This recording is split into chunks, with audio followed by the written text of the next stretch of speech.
Saya yakin banyak banget dari kita yang udah tidak asing saat mendengar nama Tom Cruise. Aktor terkemuka yang namanya sudah nempel banget di universe-nya, Mission Impossible. Dan saya yakin kalian baru mengenal Mas Tom ini kebanyakan dari film actionnya sih. Malah mungkin kebanyakan termasuk saya. Tapi di cerita kita hari ini, Mas Tom gak perlu aksi-aksi berbahaya saat menjalankan misinya.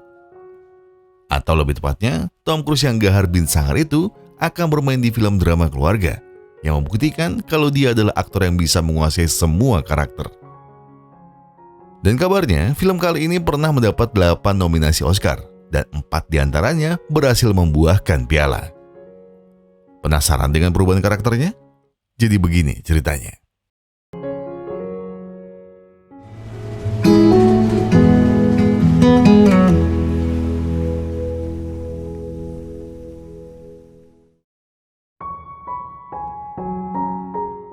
Hai, namaku Raymond Babbitt, seorang pria biasa yang sering diremehkan banyak orang.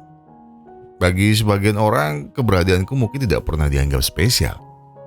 Bahkan meskipun aku punya kelebihan yang jarang dimiliki orang lain, ya aku selalu merasa bahwa mereka memperlakukanku dengan cara yang tidak adil. Tapi ya udah, baiklah. Tolong lupakan sejenak tentang anggapan yang kurang baik soalku itu tadi. Sehari-hari aku tinggal di sebuah yayasan swadaya bernama Walbrook. Dan itu atas permintaan ayahku. Dan seperti yang sudah aku ceritakan di awal, aku memang sering dihina oleh orang lain. Tapi aku masih bisa menerimanya. Karena ya, aku tidak mengenal mereka. Aku pun terkadang heran. Memangnya apa yang salah dariku? Namun, semenjak kedatangan pria asing yang mencariku, aku merasa bahwa hinaannya jauh lebih sakit daripada orang lain. Padahal aku hanya menjawab pertanyaannya. Namun, kenapa tatapannya sangat menghakimiku? Dan aku jadi penasaran. Memangnya siapa orang ini? Dan kenapa dia jauh-jauh kemari hanya untuk mencariku?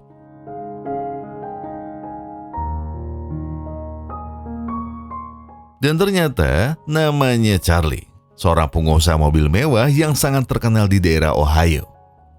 Sebenarnya usahanya sudah sangat menghasilkan, sebab berbagai merek mobil sport bisa ia jual ke pasar bebas. Namun masalahnya, Charlie ternyata punya tumpukan hutang yang harus segera ia lunasi. Atau pihak bank akan menyita showroom miliknya. Meski ia sudah dibantu oleh manajernya, Lenny, namun mereka sudah kehabisan cara untuk menambal hutang. Bahkan sekalipun dibantu oleh pacarnya yang bernama Susana, tapi tidak ada satu bank pun yang bersedia memberi Charlie pinjaman. Belum lagi ditambah dengan banyaknya pelanggan yang mulai pindah dari showroomnya, maka menurut Susana, demi masa depan mereka, satu-satunya jalan yang memungkinkan hanyalah menjual semua mobil ini. Tapi itu tidak bisa, ucap Charlie. Dengan cara apapun, pasti dia bisa menyelamatkan usaha semata wayangnya ini.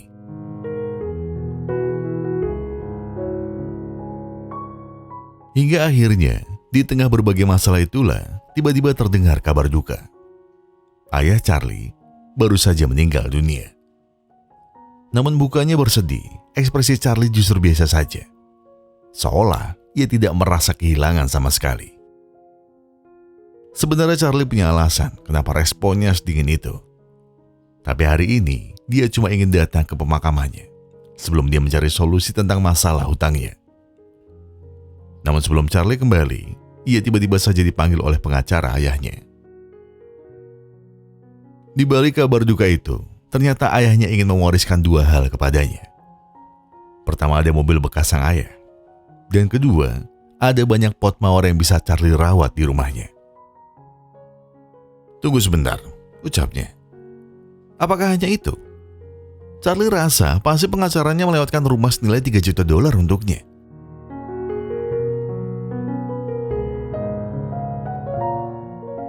Namun setelah dibaca berkali-kali, ternyata memang benar kalau rumah itu tidak diwariskan kepadanya. Lalu untuk siapa? Tanya Charlie. Bukankah anak sang ayahnya dirinya? Tapi sayangnya, ayah Charlie sengaja merahasiakan siapa pewaris rumah itu. Mendengarnya, tentu Charlie tidak kehabisan cara demi mendapat harta warisannya.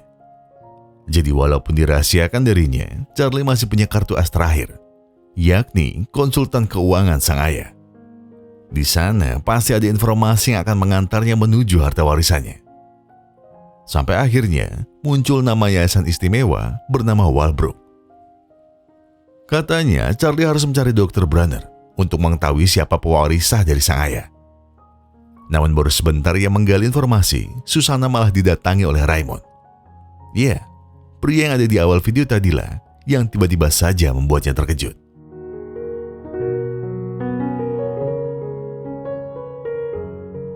Namun rupanya Charlie semakin terkejut setelah Raymond hafal warna lama mobil ayahnya. Bahkan yang lebih mengejutkan lagi adalah mereka punya nama belakang yang sama. Alias, Raymond ternyata adalah kakak kandungnya. Tapi pertanyaannya, kenapa selama ini ayahnya tidak pernah memberitahu bahwa ia punya seorang kakak laki-laki? Tapi sekarang pertanyaan itu tidak penting lagi, sebab ia harus segera menjelaskan bahwa Charlie juga berhak atas warisan ayahnya. Ya walaupun hubungannya dengan sang ayah tidak begitu baik, namun ia masih tidak terima jika Raymond yang mendapat harta warisannya. Apalagi kakaknya hanyalah seorang pria autis yang bodoh. Jangankan tahu sebanyak apa 3 juta dolar. Menghitung 1 sampai 10 pun pasti Raymond tidak bisa.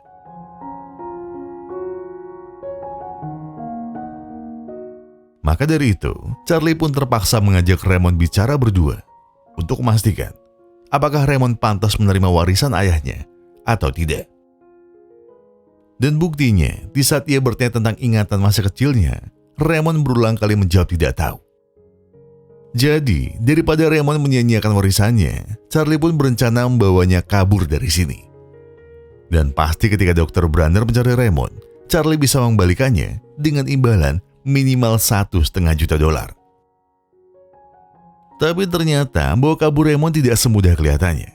Sebab perilaku Raymond langsung tidak nyaman saat berada di luar Walbrook. Namun demi menahannya, Charlie pun meminta Susana untuk menuruti semua kemauan Raymond. Sebenarnya Susana sangat tidak senang dengan cara Charlie menculik Raymond. Susana merasa kalau Charlie sangat egois dan hanya memanfaatkan kakaknya demi harta semata. Memangnya siapa Raymond? Bentak Charlie. Apakah Susana tidak sadar kalau dia hanya seorang pria bodoh yang tidak lebih dari penderita autis? Lagi pula, jika benar dia adalah kakaknya, pasti Dr. Brunner tak akan melaporkannya ke polisi. Melihat pacarnya sangat keras kepala, Susana tidak punya pilihan selain meninggalkannya malam itu juga.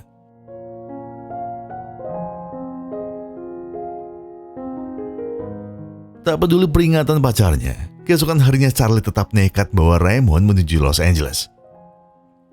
Namun ketika berhenti di restoran, Charlie akhirnya menghubungi Dr. Brunner untuk memberitahu kalau kakaknya baik-baik saja. Ia akan mengembalikan Raymond jika ia mendapatkan setengah dari warisannya. Namun yang ada, ketika Charlie semakin terdesak, ia justru menantang Dr. Brunner ke pengadilan. Katanya, Charlie pasti akan mendapatkan hak asuh kakaknya. Dan ketika ia berhasil, bukan tidak mungkin 3 juta dolar itu akan menjadi miliknya.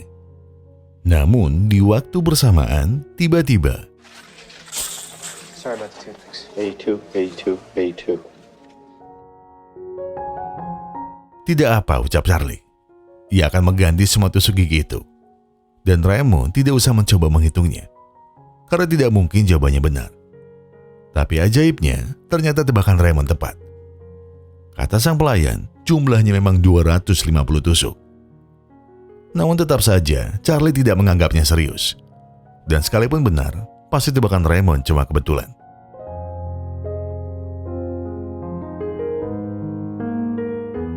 Sebentar lagi, urusan hutang ini pasti akan segera lunas. Sehingga ia pun tidak usah lagi berurusan dengan Raymond.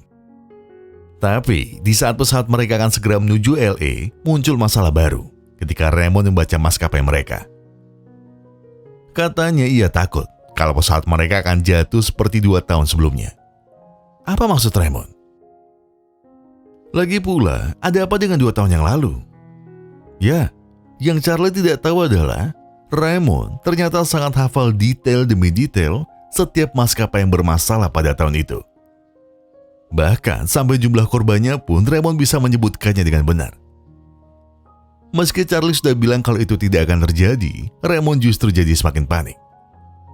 Maka daripada rencananya gagal, Charlie terpaksa membatalkan penerbangannya dan memilih untuk menempuh jalan tol.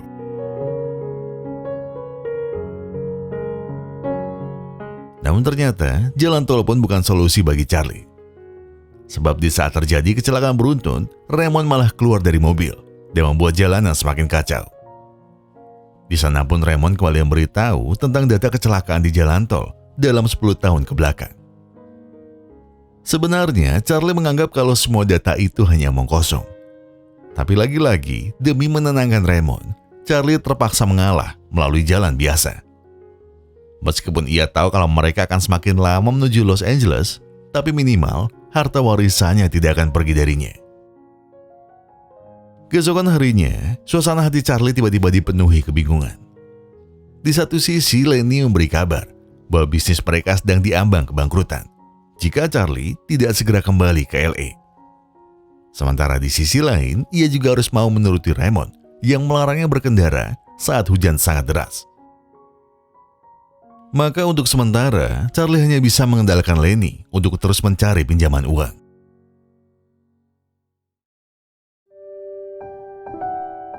Maka setelah menunggu seharian, kini akhirnya mereka bisa melanjutkan perjalanan. Dan tinggal selangkah lagi, pasti urusan bisnisnya akan segera selesai. Tapi, sepanjang perjalanan, ternyata ada banyak kebiasaan Raymond yang sangat membuat Charlie kewalahan. Charlie bukannya tidak mau membelikan barang yang Raymond mau, tapi masalahnya mereka tidak mungkin kembali ke Walbrook. Dan akibatnya, Charlie benar-benar kaget saat Raymond tiba-tiba merebut kemudinya. Maka, daripada ia ikut-ikut jadi gila, Charlie pun memutuskan untuk mencari psikiater demi menyembuhkan Raymond. Sesampainya di sana, yang terjadi justru sebaliknya. Iya, dokter mengatakan bahwa tidak ada yang salah dari Raymond. Bahkan tanpa diduga, Raymond justru menunjukkan bakat jeniusnya sekali lagi. Do you know how much 312 times 123 is? 38376. He's right. He's right? Yeah. Ray, how much is 4,343 times 1,234? 5359262. He's a genius. That's right. Lihat kan? Tidak ada yang salah dengan kakakmu, ucap dokter. Kuncinya adalah Charlie harus menuruti apa yang Raymond mau. Dan belajarlah untuk mengerti kakakmu.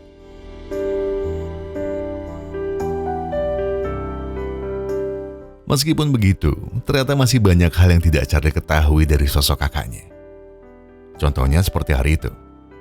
Yakni di saat Raymond merajuk ingin menonton sebuah acara TV yang sudah otomatis terjadwal di ingatannya. Dan lagi-lagi Charlie harus mencari cara agar Raymond bisa kembali tenang. Maka sekalipun ia harus berpura-pura jadi sales elektronik, Charlie tidak apa-apa. Sebab yang penting, Raymond bisa menuruti perkataannya. If it got on his chest, even if it didn't burn, it got very cold. I also confess I was afraid I might burn my hand.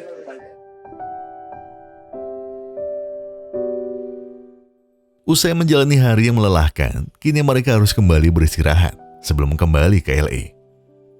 Tapi di sana, Charlie sebenarnya masih penasaran dari mana Raymond bisa menghitung secepat tadi. Sebab jika diingat lagi, Charlie baru sadar kalau kemampuan Raymond bukan cuma kebetulan semata. Alih-alih menjawabnya, Raymond justru menyebut kata Rain Man setelah menggosok gigi. Persis seperti teman hayalan Charlie sewaktu ia masih tinggal bersama ayahnya. Dan tak disangka, ternyata panggilan Rain Man bukan sekedar teman hayalan. Melainkan Charlie yang masih bayi selalu memanggil nama Raymond menjadi Rain Man. Sosok kakak yang selalu menemani Charlie di saat orang tuanya sudah bercerai. Bahkan tiba-tiba Raymond menunjukkan fotonya saat rutin menjaga Charlie.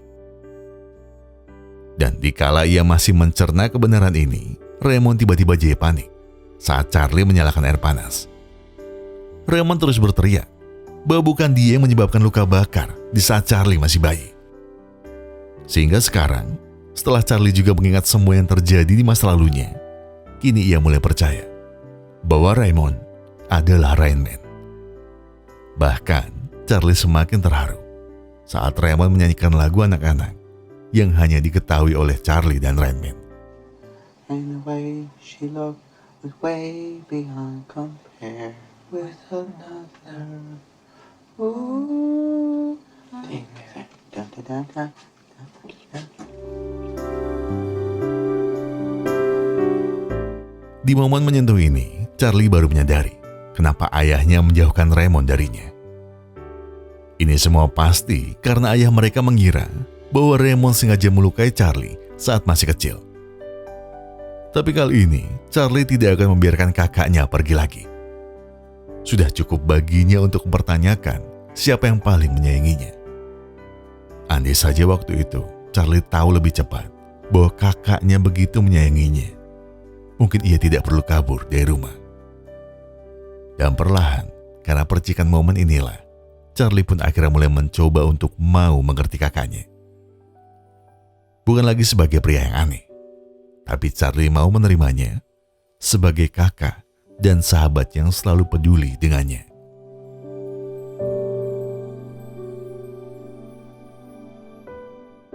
Setelah melalui semua pengalamannya bersama Raymond, Charlie akhirnya mulai peduli dengan kebutuhan kakaknya.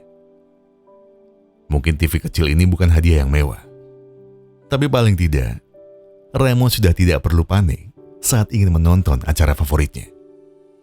Mungkin juga kakaknya tidak mengerti untuk apa krim sunscreen ini. Namun setidaknya, Charlie hanya ingin Raymond paham bahwa Charlie ingin sedikit membalas kebaikannya selama ini. Tapi saat ini, kesempatan Charlie untuk menyelamatkan showroomnya ternyata sudah terlambat. Karena Lenny baru saja memberitahu kalau pinjaman mereka sudah jatuh tempo. Sehingga terpaksa semua mobilnya harus disita oleh bank. Saat ini, tidak ada yang lebih membuatnya bimbang daripada terjebak di dua hal yang datang bersamaan. Sebenarnya Charlie sudah bahagia karena bisa bersama kakaknya lagi. Tapi bagaimana dia bisa membahagiakan Raymond jika ia sudah tidak punya apa-apa?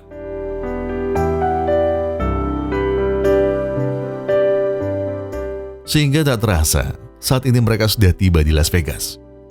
Yang artinya, Charlie sudah harus memikirkan cara agar karirnya tidak terhenti gara-gara masalah hutang lagi.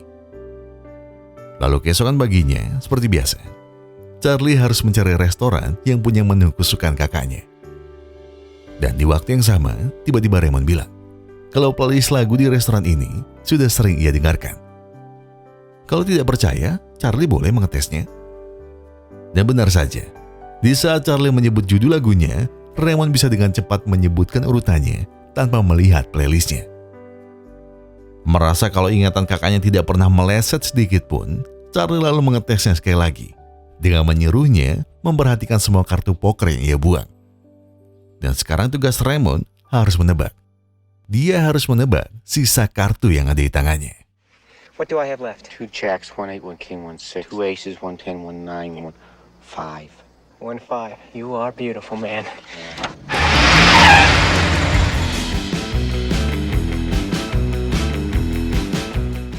Dan iya, pucuk dicinta rezeki pun tiba. Begitulah teriak Charlie saat ia memutuskan kembali ke Las Vegas. Saat ini Raymond tidak perlu bertanya mereka akan kemana. Tapi yang jelas, nanti malam Raymond bisa bermain di dunia angka seperti kesukaannya. Namun sebelum Raymond bermain, Charlie harus menggadaikan jam tangannya sebagai modal awal. Dan tidak lupa mereka juga harus berdandan layaknya para sultan yang sudah biasa datang ke sana.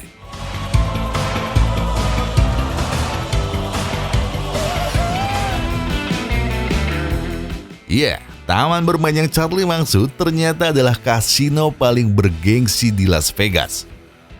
Dan di permainan blackjack ini, tugas Raymond hanya menghafalkan semua kartu yang belum dibagikan dengan rumus peluang matematika supaya kartu mereka mendekati angka 21. Meski awalnya Charlie hanya berani memasang taruhan kecil, namun nyatanya setelah Raymond berkata bahwa peluang mereka masih terbuka lebar, Charlie pun tidak ragu untuk menambah taruhannya. Queen. Queen. Yes, sir. This town.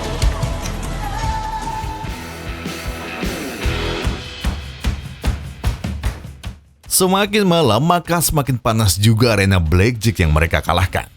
Kini sudah tidak terhitung berapa juta dolar yang telah dikeluarkan oleh bandar demi mengimbangi jumlah taruhan Charlie dan Raymond.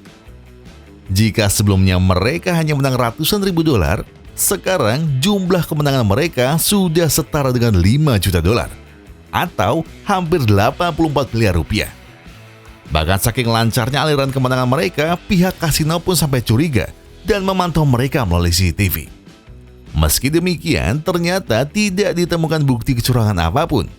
Maka dari hasil perjalanan blackjack ini, akhirnya Charlie sukses meraup uang sebanyak 10 juta dolar, alias lebih dari 168 miliar rupiah. Dan jelas, gara-gara kejadian langka ini, pihak kasino pun meminta mereka untuk pergi. Mereka dilarang kembali ke sini, karena kalau mereka main lagi, mereka akan bangkrut sebangkrut-bangkrutnya.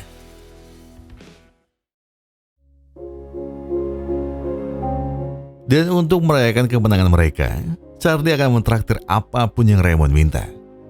Bahkan, berkat jasa kakaknya, Charlie akhirnya bisa melunasi semua hutangnya. Namun ketika ia sedang memesan minuman, tiba-tiba ada seorang wanita bernama Iris yang kelihatan tertarik dengan Raymond. Charlie yang melihatnya hanya tersenyum dan membiarkan kakaknya berdua bersama Iris.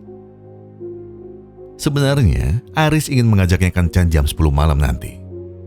Tapi setelah tahu kalau Raymond adalah seorang autis, Iris pun segera pergi meninggalkannya. Charlie jelas kasihan dengan kakaknya. Apalagi setelah Raymond bilang kalau dia menyukai Iris.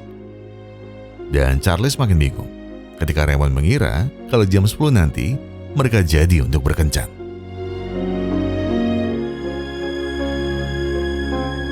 Tapi baiklah, sembari Charlie mencari cara menjelaskannya, ia pun telah memesankan kamar paling mahal untuk kakaknya. Bahkan tidak lupa, Charlie pun sudah mengatur kasur kakaknya di samping jendela.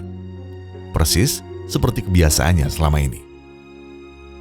Walau begitu, ternyata Raymond tidak bisa melupakan Iris. Ia terus berkata bahwa ia ingin mengajak Iris berdansa jam 10 malam nanti. Tidak ingin melihat kakaknya kecewa, Charlie pun punya ide agar Raymond tidak terus-terusan menunggu. That's good, just like that. Now you want to take this other hand, you want to put it around behind my back, right? Yeah. Okay, because you got to touch someone when you dance. I'm not going to hurt you. Yeah. All right? Just watch my feet, Ray. Watch my feet. The rhythm, the rhythm. Ya, ternyata Charlie sengaja mengajarinya berdansa agar kakaknya tidak perlu menunggu Iris. Dengan lembut, Charlie bilang kalau Iris mungkin tidak akan datang malam nanti. Dan sebagai gantinya, kakaknya hanya perlu mengikuti irama Charlie agar ia bisa berdansa dengan seseorang yang telah Charlie hubungi. Show me how. Yeah, Charlie Babbitt talking. Charlie Babbitt? Yeah.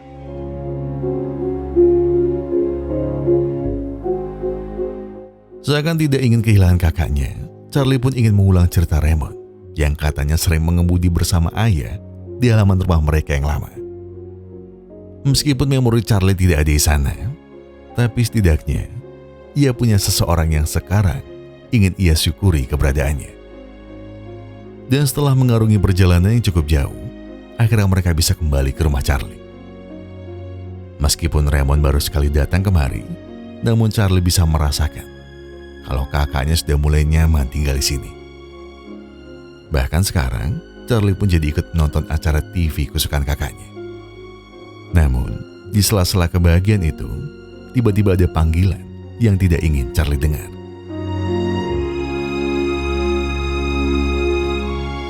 Ya, orang yang ingin menemuinya ternyata adalah Dr. Branner. Dan maksudnya kemari, ia ingin Charlie berhenti menahan kakaknya. Dr. Branner tahu bahwa Charlie masih mengincar harta kakaknya, bukan? Dan apapun alasannya, Charlie harus mengembalikan Raymond ke Walbrook secepatnya. Sebab Charlie tidak akan sanggup mengurus penderita autis sendirian. Dan sebagai gantinya, Dr. Branner akan memberikan cek senilai $250,000. Dan jawaban Charlie adalah tidak. Charlie tidak akan mengembalikan kakaknya. Dan ini semua bukan lagi soal uang. Charlie kali ini serius. Dan sekalipun ia mengatakan alasan sejujurnya, pasti Dr. Branner tidak akan mempercayainya. Ambil lagi uang ini. Aku tidak akan menukar kakakku dengan uang. Jadi lebih baik tinggalkan aku bersama kakakku. Dan suatu saat nanti, kalian akan tahu alasannya.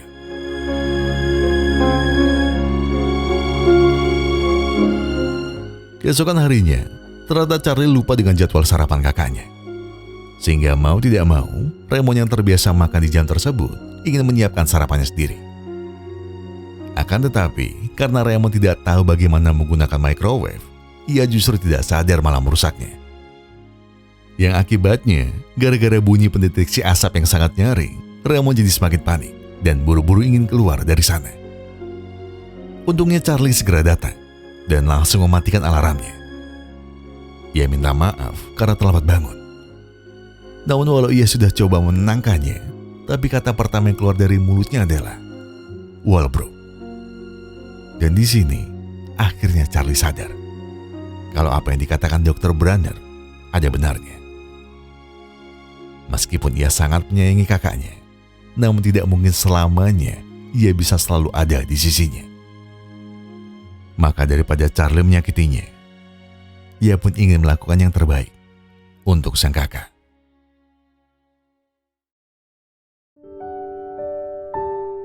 Benar, pagi itu juga Charlie sengaja membawa Raymond untuk bertemu pengacara yang disarankan oleh Dr. Branner. Katanya, ia ingin tahu kenapa Charlie begitu keras kepala untuk tinggal bersama kakaknya. Bukankah insiden tadi pagi sudah jadi bukti kalau Charlie tidak bisa diandalkan? Charlie tahu kalau kejadian tadi pagi adalah kesalahannya. Namun sejujurnya, ia punya alasan personal. Alasan kenapa ia sangat ingin bersama kakaknya. Dulu ia pernah membenci ayahnya, gara-gara ia ketahuan menggunakan mobil kesayangan ayahnya. Padahal hari itu, Charlie hanya ingin merayakan kelulusan SMA-nya. Dan momen yang sangat membuatnya benci adalah ayahnya justru melaporkan Charlie dan teman-temannya ke polisi atas tuduhan mencuri mobil ayahnya sendiri. Dan yang paling parah adalah di saat semua temannya ditahan tidak lebih dari 1 hari, Charlie baru dibebaskan setelah 2 hari di penjara. Maka sejak saat itulah Charlie memutuskan untuk kabur dari rumah. Namun semuanya berubah. Semuanya berubah sejak Raymond hadir di hidupnya. Mungkin benar kalau awalnya Charlie hanya ingin memanfaatkannya untuk mendapatkan harta warisan. Tapi dari hari ke hari, ada perubahan yang perlahan membuatnya sangat menyayangi Raymond.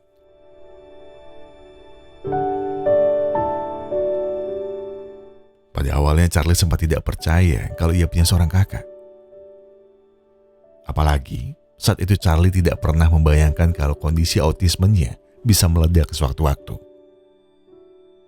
Namun, semenjak ia tahu kalau Raymond sengaja dipisahkan darinya karena salah paham, perlahan hati Charlie mulai sadar bahwa kasih sayang kakaknya sama persis seperti harapan Charlie kepada ayahnya dulu. Barangkali Charlie juga tidak berhak mengatur pilihan hidup sang kakak. Dan memang benar kalau dirinya pun masih butuh banyak belajar untuk merawat sang kakak.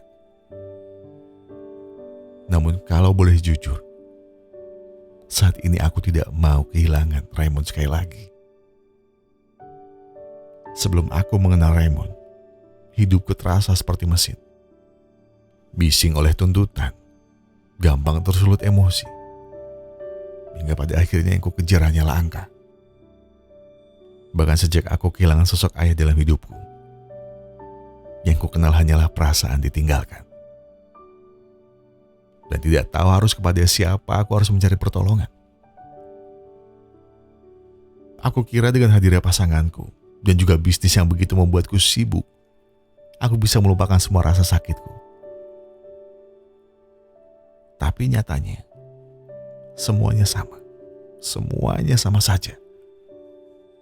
Bahkan ujungnya aku hanya menemukan rasa sepi dan juga rasa sunyi.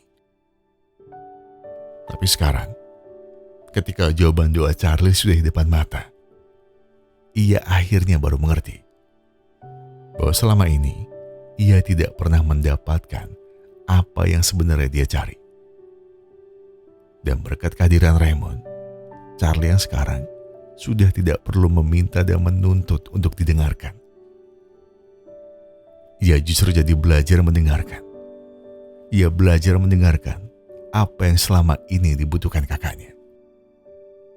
Dan jika ia tidak berjumpa dengan Raymond, mungkin ia tidak akan pernah tahu bagaimana rasanya dipercaya.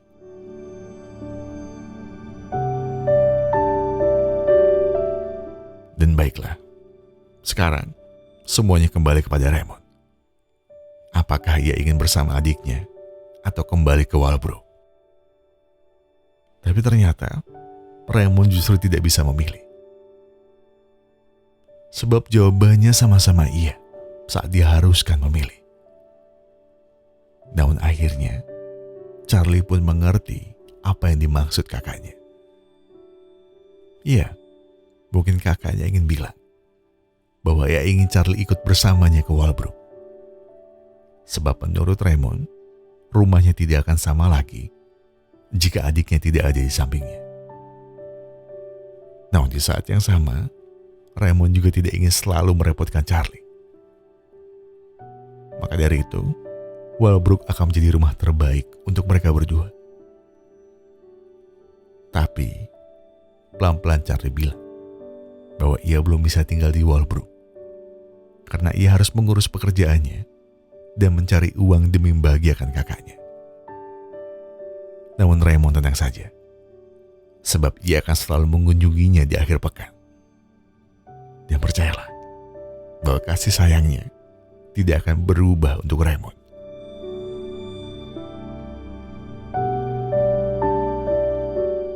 Akhirnya, siang itu juga, Charlie pun ikut mengantar sang kakak untuk kembali ke Walbrook. Mungkin ia tahu kalau mereka memang harus berpisah demi kebaikan Raymond. Tapi jauh di dalam hatinya, Charlie ingin berterima kasih. Karena Raymond sudah mengajarinya cara menjadi manusia yang peka dengan kebutuhan sesama. Dan ternyata di detik-detik perpisahannya, sang kakak juga bilang bahwa ia sangat menyayangi Charlie. Ia juga berterima kasih karena Charlie mau mengerti seseorang seperti dirinya. Dan terakhir, Raymond ingin bilang bahwa jika ayah mereka masih hidup, pasti ia akan sangat bangga kepada Charlie.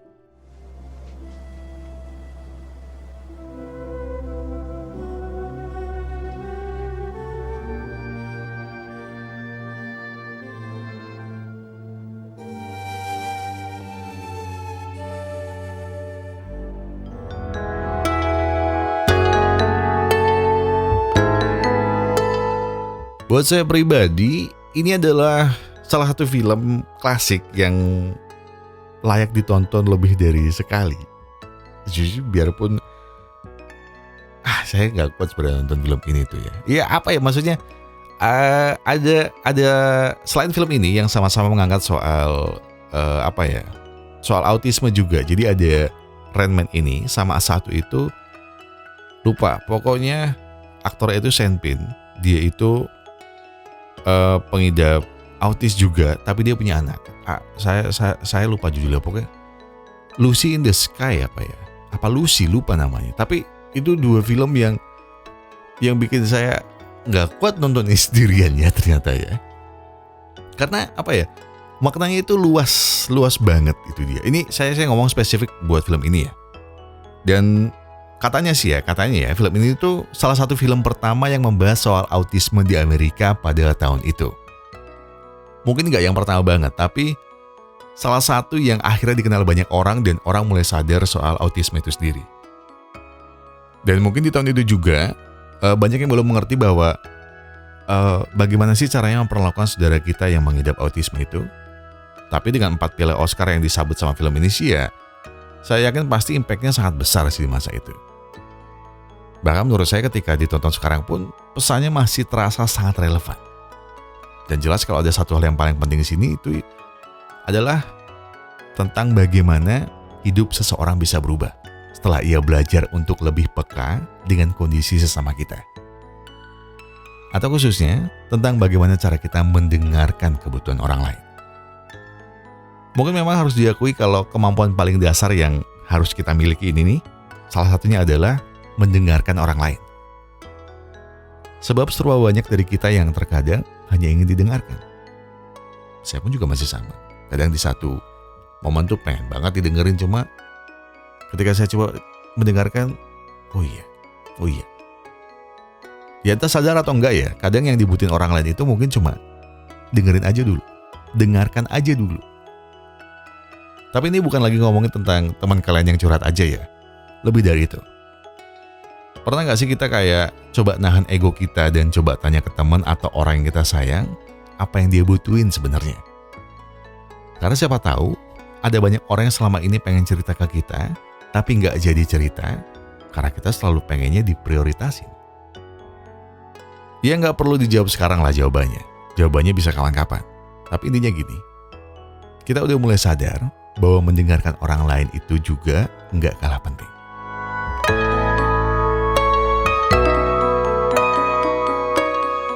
Dalam dunia yang sangat berisik dan serba sibuk, kita mungkin perlu banyak telinga yang bersedia mendengar tanpa menghakimi.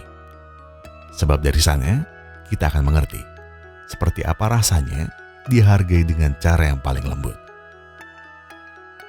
Saya Gokontel Sekendanti Pusra Glory mengucapkan terima kasih. Terima kasih buat yang sudah menonton video ini sampai habis. Terima kasih buat yang sudah mendengarkan. Tadi kan udah ya. Terima kasih buat yang sudah memberikan like, memberikan komentar, subscribe, dan juga memencet tombol thanks-nya. Karena apapun yang kalian lakukan untuk channel ini sudah sangat membantu channel ini berkembang sampai hari ini. Dan sebagai penutup, saya pengen bilang kalian semua, kalau kalian lagi banyak masalah dan itu berat banget, yang tenang, gak perlu buru-buru, gak perlu nyusu-nyusu. Selesaikan semua dengan kepala dingin.